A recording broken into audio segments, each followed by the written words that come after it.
So I have a Fender Deluxe Reverb reissue. This is the 68 custom, but it doesn't really matter. It's the same exact chassis as the 65 Deluxe Reverb. And I bought this kit here to put on so that I can do the tilt back.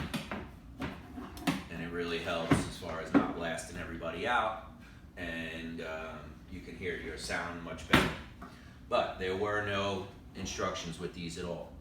And I looked online and I found some things, but I wasn't exactly happy with everything that I found, so I'm going to share what I did and how I made it work. So the first thing is, if you can look in here, you've got this bar to deal with. Okay, the chassis here, I pulled this out. I guess technically you could do this with this in here, but for me there's no reason. It's 4 bolts up top here, and then there are 3 screws here, and then this slides right out. So it's just easier to have it out of the way. But this bar is where the chassis stays, so you don't want any screws up above this bar. That's the first thing. And then you can see this one here barely gets inside. So here is a picture of the dimensions that I came up with. I'm 1 3/4 in and 4.5 inches down. Now, one thing about measuring, it's kind of weird with a round corner, so I use this thing here.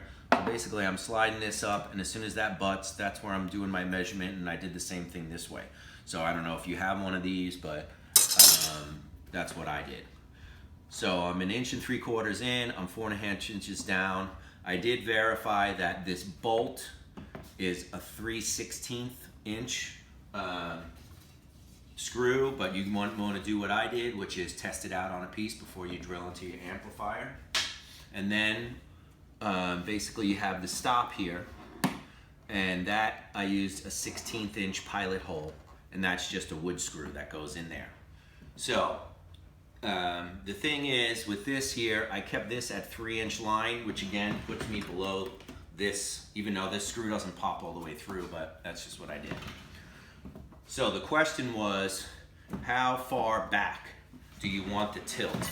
And I saw some people were saying, you know, 30 degrees is a good angle and all this kind of stuff. Well, this is what I came up with, which is the center of gravity of the amplifier. Because you can see here, I can like try to balance the amp. It's right about there, right? And then it's gonna tilt one way or another. Now when the head's in, of course it's gonna push a little easier. But point being that if the amp is forward past the center of gravity, then these legs do nothing because the amp's just gonna fall like that. So your minimum angle is going to be greater than this center of gravity. And I didn't want the amp, if I push these down, I didn't want the amp, you know, crazy like this. So basically that's what I ended up doing, is I first clamped this on, but you could go with this hole here because it works. I mean, it's up to you. But I found my center of gravity, which is about there, and then I went a little bit further. And again, once the head is back in here, the actual amplifier, it's really gonna hold this thing down, okay? So I had a piece of tape on here. I measured down, I made a line 3 inches because I wanted this to be no higher than that. And then before this was in, I had my leg here loose, and basically I found the center of gravity, I dropped it down, I took this thing, I slid it on my line, I marked the hole, I drilled the hole, I put the screw in. So the important thing, so that, by the way, is 3 inches down and 3 3/4 inches in. It actually ended up being a little more than 5/8, but I wanted to go further because if I had come closer, that shortens this, and then I get closer to center of gravity. I don't want the amp falling. This is what I did. I drilled both of these holes measuring and both sides of the amplifier. But I only installed one stop. The reason for that is this, because if I'm not exactly on, then my legs are gonna be all wobbly. The other thing is, of course, it depends on the ground, right? If it's not even, so you're messing with it. But I put my tape on the opposite side, okay? I had one of them set with the stop, and then I moved this leg until I saw that they were even, then I marked this one.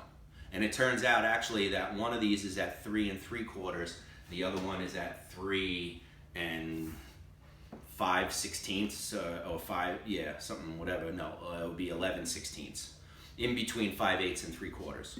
So that would be my suggestion. But anyway, that's what I went with.